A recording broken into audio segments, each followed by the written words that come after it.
कहते हैं कि भाई आप तो बिजली दे ही नहीं पाते थे, अब तो 18 घंटे 22 घंटे बिजली आती है। ठीक है, हमारे साथ वत्सल कक्कड़ जी मौजूद है। सर मैं आता हूं, सबसे बात कर लेते हैं ना, सबसे बात कर लेते हैं। वत्सल कक्कड़ एमएसएमई एक्सपर्ट हैं आप, एमएसएमई सेक्टर के लिए क्या रहा इस बजट में, क्योंकि हमने सुना अखिलेश यादव को भी। मनोज जी मैं आ रहा हूं ना, मैं एक एक करके बात कर लेते हैं। वत्सल कक्कड़ साहब मैं ये जानना चाहता हूं एमएसएमई सेक्टर के लिए क्या रहा इस बजट में, क्योंकि अखिलेश यादव को सुना, उन्होंने कहा एमएसएमई और कुटीर उद्योग के लिए कुछ भी नहीं इस बजट में, तबाह कर दिया इस सरकार ने। ऐसी स्थिति है क्या? सर पॉलिटिकल किसी चीज पे कमेंट करने की बजाय मैं as a student of finance ये कहना चाहूंगा कि टैक्स की सबसे बड़ी खूबसूरती ये होती है कि जिससे जैसे मधुमक्खी फूल से मधु ले लेती है और फूल को कोई कष्ट नहीं होता और शहद अलग हो जाता है, उसी प्रकार से ये एक टैक्स का लॉ है कि टैक्स ऐसे लिया जाए कि जिससे लिया जाए उसको कष्ट ना हो जी। तो इस सरकार ने बिना कोई भी नया टैक्स लागू करे हुए, बिना कोई भी टैक्स दरों को बढ़ाए हुए अपना बजट भी बढ़ाया है और सरकारी स्टेट राजस्व जो है उसमें भी वृद्धि हुई है जी। अगर हम 2016 से लेके 2023-24 का जो बजट ये पेश हुआ है इसको कंपेयर करें तो हमारा बजट भी 2 गुना बढ़ा है।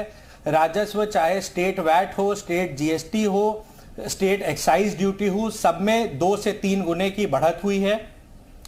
और पहले हमारे बजट में जो करीब एक बड़ा पोर्शन होता था स्टेट वैट मतलब स्टेट टैक्सेस केवल 30% के करीब होते थे जी। उनका अब भाग बढ़ के करीब 46-47% के करीब पहुंच गया है।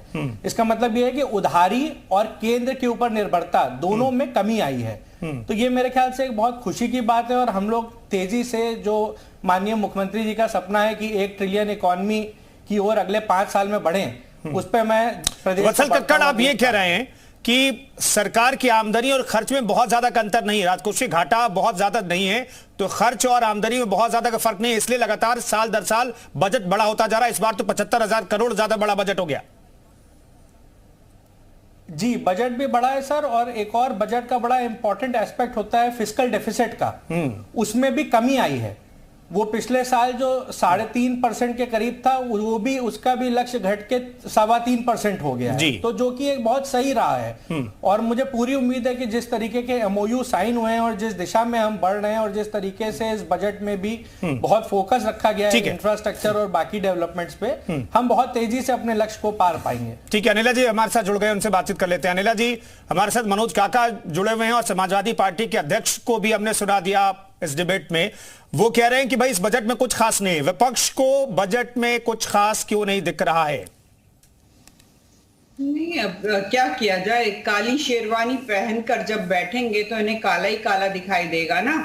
कुछ जैसे मैं कह रही हूँ, बसंत का मौसम है, अगर बसंती चोला पहनकर आते तो भगत सिंह वाली भावना भी होता है, राष्ट्र प्रेम भी होता है, उत्तर प्रदेश से भी प्रेम होता है, और इतना शानदार बजट जो हमारे उत्तर प्रदेश के लिए आज पेश किया गया है उसमें भी इनको गुण दिखाई देते। पर उसके लिए प्यार करना अपनी जमीन से बहुत जरूरी होता है, ठीक है ना। अचकन पहनकर आप जो भी सिद्ध करना चाहते हो वो आपकी मानसिकता हो सकती है, पर उत्तर प्रदेश के मुख्यमंत्री जी के नेतृत्व में जिस प्रकार से पिछले 6 वर्षों में उत्तर प्रदेश विकास की राह पर चल रहा है वो अद्भुत है, अद्वितीय है। न केवल पूरा भारत इस चीज को मान रहा है, पर हमारी भारत की सरहदों के बाहर भी विश्व में बहुत जगह जाना जा रहा है। तो एक मरी गिरी हालत में जो उत्तर प्रदेश दिया था, किसानों की हालत बदतर थी, युवाओं की हालत बदतर थी, महिलाओं का तो हाल मत पूछिए। आप देख लीजिए, उद्योगों को देख लीजिए। ठीक है नीला जी, मैं आता हूं, वापस आता हूं तो बातचीत करेंगे। हमारे साथ हेल्थ बजट एक्सपर्ट भी मौजूद है, विनय शुक्ला हमारे साथ मौजूद हैं। विनय जी, इस बार के बजट में हेल्थ सेक्टर के लिए भी कहा गया कि बहुत कुछ खास रहा है। आपके नजरिए से मैं जानना चाहता हूं कि हेल्थ के सेक्टर को क्या मिला?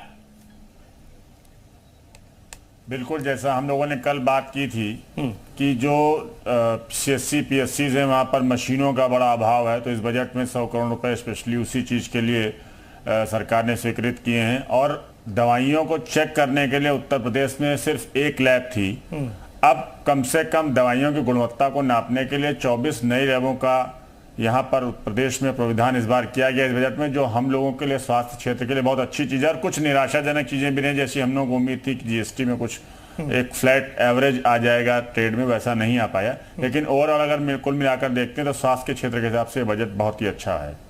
ठीक है, स्वास्थ्य के क्षेत्र के लिए भी बजट अच्छा है।